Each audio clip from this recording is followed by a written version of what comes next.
एक छोटा सा सवाल लास्ट, क्योंकि चूंकि आप इस समय इलेक्शन का समय है, तो आप 2024 में बीजेपी को कहाँ देखते हैं, कैसा महसूस कर रही हैं, कितना जनता बीजेपी को इस बार समर्थन देंगी और क्या आप इस बार चुनाव में कंटेस्ट करेंगी, ऐसा कुछ? देखिए, ऐसा है कि मैं खुद भी इस डिवोशनल में, अध्यात्म में पिछले 35 साल से हूँ, तो मैं जानती हूँ कि आज जहाँ पर हिंदुस्तान है तो सनातनियों के लिए ये एक बहुत बड़ा जो भी पड़ाव आया है, ये एक बहुत बड़ा पड़ाव आया है, बहुत बहुत सालों के बाद आया है। तो इससे हमें मुझे बताइए मैडम, कितनी तैयारी की हुई है चुनावों को लेकर, कितने एक्साइटेड है? मैं विनीता रावत ब्लॉक प्रमुख उत्तरकाशी भटवाड़ी से हूँ और क्योंकि चुनाव से लेकर तो बहुत सारी तैयारी कर रखी और हमें निश्चित पूर्ण विश्वास है कि जो हमारा आने वाला चुनाव है बहुत वोटों से जीतेंगे और सभी जो हमारे कार्यकर्तागण हैं वो बहुत खुशी की लहरें हुई। शताब जी, आप आगे आइए। आप मुझे ये बताइए कि हरिद्वार सीट थोड़ी सी टफ है क्योंकि वहाँ पर मिक्स वोटर्स जो है वो वहाँ पर है। किस तरीके से देखते हैं और कैसे आपको लगता है कि वो बीजेपी का साथ देगी? कुछ नहीं है, सिर्फ मोदीमय है। देवभूमि उत्तराखंड है, यहाँ सब भगवामय मोदीमय हो चुका है। और मैं कह रहा हूँ कोई टफ नहीं है, कोई भी सीट 5 लाख के मार्जिन से कम पे हम जीतने नहीं जा रहे हैं। देवभूमि उत्तराखंड युवा मुख्यमंत्री के नेतृत्व में एक नया इतिहास बनाने जा रहा है। हम हिंदुस्तान का प्रथम प्रदेश बनेंगे जो ऐतिहासिक वोटों से जीत के आएगा। ये तो तय है, क्लीन स्वीप तय है युवा मुख्यमंत्री पुष्कर सिंह धामी के नेतृत्व में।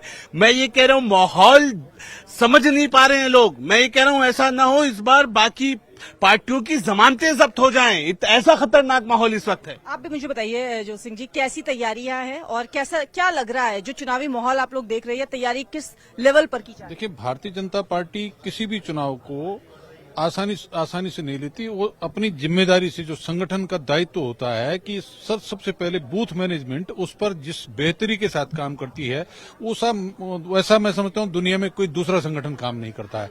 एक तरफ मोदी जी के नाम का डंका और दूसरी तरफ जो है हमारा बूथ प्रबंधन, ये दोनों कुल मिलाकर के किसी भी दूसरी पार्टी के प्रत्याशी हमारे इस चक्रव्यूह को वेद पाने में किसी तरह से संभव। आपने यहाँ पर सुना, लेकिन एक खास बात जो मैं और बता दूं, लोकसभा चुनाव की तारीखों का ऐलान भले ही आज हो रहा है, लेकिन बीजेपी ने एक कोशिश और की हुई है कि जो विपक्षी दल के नेता है उनको अपनी पार्टी में ज्वाइन करवा रही है। उसको बकायदा ज्वाइनिंग प्रोग्राम यहाँ पर नाम दिया गया है। उसी के तहत, उसी कड़ी में लगातार कांग्रेस के जो लोग हैं वो ज्वाइन कर रहे हैं और आज भी थोड़ी ही देर बाद 2 पूर्व विधायक भी आज बीजेपी ज्वाइन कर सकते हैं। ठीक है, हमारे साथ भारती सकलानी जुड़ी हुई थी लाइव और हमारे तमाम अन्य सहयोगी भी जुड़े हुए हैं। गेस्ट का पैनल भी है हमारे साथ ज्ञानेश जी भी जुड़े हुए हैं, वरिष्ठ पत्रकार।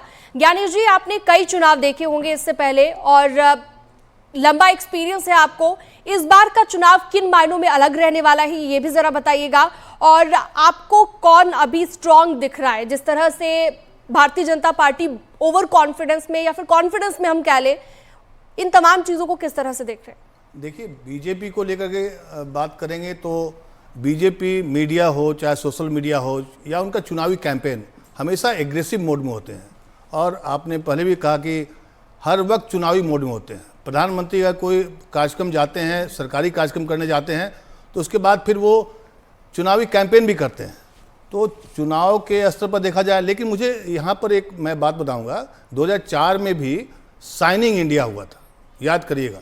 तो कई बार क्या होता है ना, प्रचार प्रसार धरा का धरा रह जाता है और जनता के मन में क्या है इसकी भविष्यवाणी कोई नहीं कर सकता। मतलब आप कह रहे हैं ओपिनियन पोल फेल होने वाले हैं? बिल्कुल हो सकता है, इसमें कोई दो राय नहीं। आपको याद होगा उत्तराखंड के बारे में बात कर रहे थे आप। उत्तराखंड में सोचिए कि सरकार तो बीजेपी की है लेकिन मुख्यमंत्री वहां हार गए थे चुनाव में, विधानसभा चुनाव में। याद करिए, ये कैसे हुआ? कुछ ना कुछ होता है। जनता के ऊपर आपको विश्वास करना होगा।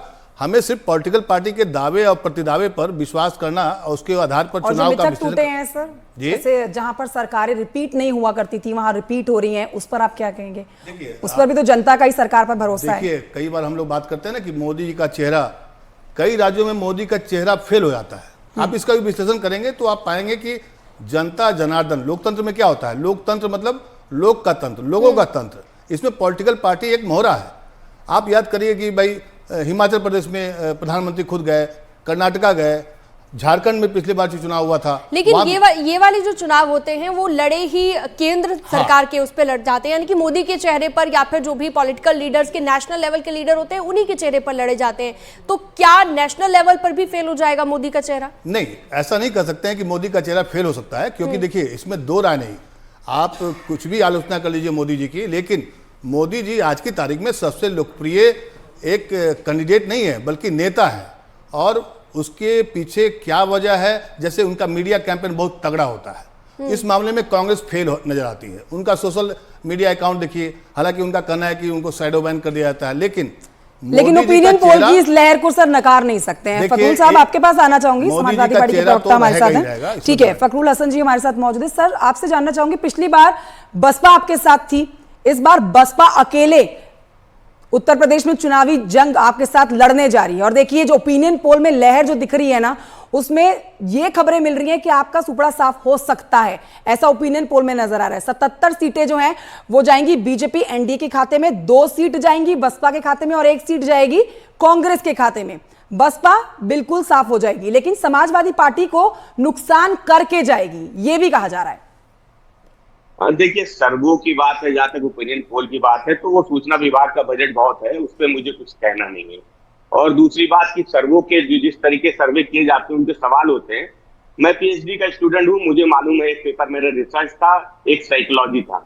अभी हम अगर आपके सवाल बदल देंगे तो ये जो ओपिनियन पोल है ये पूरा पलट जाएगा। अभी मैं पूछ लूं कि जनता की राय क्या है अग्निवीर पे, अभी सवाल बदल जाएंगे। अभी मैं पूछ लूं उत्तर प्रदेश में पेपर लीक पे आपकी क्या राय है, सवाल बदल जाएंगे। इसलिए देखिए, सर्वो की बात मत कीजिए, वो समाजवादी पार्टी विपक्ष जानता है कि ओपिनियन पोल कैसे आते हैं, सर्वे कैसे आते हैं, कैसे। सर सारे ओपिनियन पोल तो गलत साबित नहीं हो सकते, सारे ओपिनियन पोल तो नहीं हो सकते। चलिए ठीक है कि ओपिनियन पोल जो है वो गलत साबित होंगे, लेकिन आपको ये लग रहा है कि बसपा का अलग से चुनाव लड़ना समाजवादी पार्टी को फायदा पहुंचाएगा, कांग्रेस को फायदा पहुंचाएगा या नुकसान पहुंचाएगा? देखिए, भारतीय जनता पार्टी आज कमजोर है। वो उन लोगों को साथ ले रही है जो उनके खिलाफ गाने गाते थे, आज उन लोगों को ले रही है जो अग्निवीर की योजना के खिलाफ अभियान चला रहे थे। तो भारतीय जनता पार्टी को अपनी कमजोरी महसूस होती है और हम उन्हीं सवाल को लेकर जनता के बीच में जा रहे हैं। बसपा 2022 के विधानसभा चुनाव में भी अप्रत्यक्ष रूप से भारतीय जनता पार्टी के साथ गठबंधन में थी और 2024 के चुनाव में भी अगर वो उनके साथ। लेकिन फखरुल हसन जी, हम देखते हैं कांग्रेस के साथ भी कुछ खास बात बनती आपकी नहीं दिखती है। इससे पहले विधानसभा चुनाव हुए, विधानसभा चुनाव हुए, सीटों के बंटवारे को लेकर जो विवाद था वो सबके सामने था। गलत बात है। मेरा सवाल सुन लीजिए, आपको नहीं लगता कि इंडी गठबंधन जितना मजबूत उसे होना चाहिए वो कहीं नहीं हो पा रहा है? क्योंकि जिस तरह की लहर, एक बार फिर से मोदी मैजिक दिख रहा है, उसके सामने इंडी गठबंधन को बहुत ज्यादा मजबूत होना पड़ेगा अगर जीतना है, और वो जो एकता है वो आप में नहीं नजर आ रही है। देखिए, जो मीडिया में मोदी जी की लहर है वो मीडिया तक ही रहेगी, जनता के बीच में कोई लहर नहीं है।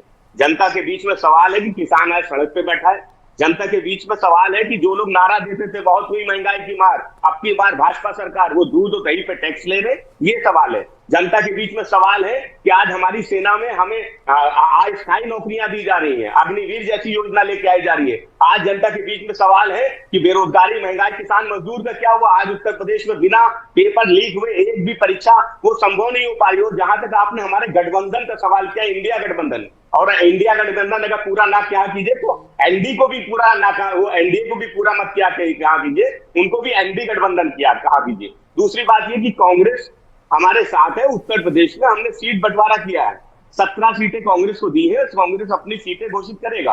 तो ये कहना कि कांग्रेस के साथ हमारी बात नहीं बन रही, अरे भाई कैसे बात बननी है? हम साथ में कैंपेनिंग कैसे करेंगे, उस पर हम लोग बैठ के लगातार बैठकें कर रहे हैं कि कैसे हम आने वाले समय में प्रचार एक साथ करेंगे, रैलियां एक साथ करेंगे, कैसे रोड शो एक साथ करेंगे। ठीक है सर, इस पर अवनीश जी से जवाब ले लेते हैं। अवनीश जी क्या लग रहा है, ओपिनियन पोल फेल होने वाले हैं समाजवादी पार्टी को, तो ये पूरा यकीन है? हालांकि अब से थोड़ी देर के बाद चुनाव की तारीखों का ऐलान होगा और ये उससे पहले बोलना जल्दबाजी है, लेकिन जो हम ओपिनियन पोल दिखा रहे हैं, जो न्यूज 18 ने भी अपना मेगा ओपिनियन पोल दिखाया था, उसमें बम्पर जीत दिखाई है बीजेपी की, एनडीए की, पर उसको समाजवादी पार्टी स्वीकार नहीं कर रही है, फेल बता रही है। देखिए, समाजवादी पार्टी 2012 के बाद से लगातार फेल है। आप समाजवादी पार्टी के साथी से पूछिए कौन सा ऐसा चुनाव है वो नहीं जीता है, सब चुनाव में हारी है। हारी पार्टी हो गई है अपने कारनामों के साथ। जिला पंचायत के चुनाव हो, नगर निगमों के चुनाव हो, विधान परिषद के चुनाव हो, विधानसभा के चुनाव हो, ऐसा कोई चुनाव नहीं जो समाजवादी पार्टी नहीं हारी हो। अब तो समाजवादी पार्टी के भीतर सवाल उठने लगा है अपने नेतृत्व। जनता से ऐसा विश्वास, जनता का ऐसा विश्वास उठ गया है उससे कि जनता सपने में भी समाजवादी पार्टी को देखना नहीं चाहती है। और ये कारण, ये वजह थी 2012 से लेकर 2017 तक जो कुशासन, जो जंगल राज, जो गुंडा राज, जो दंगा राज जो उत्तर प्रदेश से फैला था, जो उत्तर प्रदेश की हालत खराब हुई थी, तो जनता उसे भुला नहीं पाई। बार बार ये तमाम कोशिशें कर लें, तमाम गठबंधन कर लें, कभी सपा के साथ, कभी उसके साथ, कभी उसके साथ, कभी इसके साथ, तोड़ जोड़ तोड़ बार बार उलट फेर करते रहे, पर जनता इन्हें माफ करने वाली नहीं है। ठीक है प्रियंका जी, ईवीएम में तो गड़बड़ी आ गई है। राहुल गांधी तो अपनी रैली में ये बातें कहते हुए नजर आ रहे हैं, तो अभी तो चुनाव की तारीखों का ऐलान भी नहीं हुआ है, उससे पहले वो ईवीएम पर ठीकरा फोड़ते हुए नजर आ रहे हैं। देखिए, ठीकरा तो भारतीय जनता पार्टी भी फोड़ती थी जब विपक्ष में बैठे थे। उन्होंने तो उसके खिलाफ पूरी किताब भी लिखी और सब कुछ किया। तो हकीकत ये है कि जब आज वीवीपैट के मिलान के लेकर जब सुप्रीम कोर्ट के पास जाते हैं या इलेक्शन कमीशन के पास जाते हैं, तो इलेक्शन कमीशन उसको जवाब देने को तैयार नहीं होता। और इलेक्शन कमीशन की हालत ये है कि उसमें 2 चुनाव आयुक्त की जो नियुक्ति होती है वो प्रधानमंत्री जी कर रहे हैं। और उसके पहले अगर चंडीगढ़ का चुनाव आप देखेंगे तो आपको हकीकत पर पता चल जाएगी कि क्या हो रहा है इलेक्शन के नाम। तो क्या आपने पहले से ही हार मान ली है? बहुत सारे आपके पास आंसर्स हो गए हैं, जैसा आप कह रहे हैं कि चुनाव आयुक्तों की नियुक्ति को लेकर भी आप सवाल उठा रही हैं। आप तो सीधा सीधा इलेक्शन कमीशन पर ही सवाल उठा रही हैं, जो थोड़ी देर में अनाउंसमेंट करने वाले हैं डेट्स की। इलेक्शन कमीशन पे तो सवाल उठेंगे। अगर कोई भी प्रॉब्लम होगी तो इलेक्शन कमीशन के पास ही जाएगी ना, चाहे विपक्ष हो चाहे देश की जनता हो, सब कंप्लेन इलेक्शन कमीशन करेगी। अगर वो निष्पक्ष ढंग से चुनाव कराती है तभी इस देश में लोकतंत्र रहेगा, वरना लोकतंत्र नहीं रहेगा। और हकीकत ये है कि हम उम्मीद करते हैं कि इस बार जो इलेक्शन कमीशन है वो अपनी भूमिका पूर्णतः जो है निभाएगा। पर आज एक बात और मैं पूछना चाहूंगी कि जिस तरह से भारतीय जनता पार्टी 10 साल में किए गए कामों को गिनाने में असमर्थ है। आपने इतने लोगों से बात की, किसी ने कोई काम नहीं गिनाया, एक काम नहीं गिनाया, ना ही रोजगार के बारे में बात की। ठीक है, तो कांग्रेस पार्टी के अपने आरोप है कि भारतीय जनता पार्टी ने कोई काम नहीं किया। 10 साल में मोदी सरकार फेल हो गई है। बहरहाल अब ये देखना होगा कि मोदी सरकार फेल हुई है या पास हुई है, ये चुनाव के नतीजे बताएंगे। फिलहाल हमारी जो नजरें टिकी हैं वो अब से थोड़ी देर के बाद चुनाव की तारीखों के ऐलान पर टिकी हुई है। न्यूज़ 18 पर ये मेगा कवरेज आप देख रहे हैं। फिलहाल एक छोटे से ब्रेक के लिए रुकना होगा, जल्द लौटेंगे।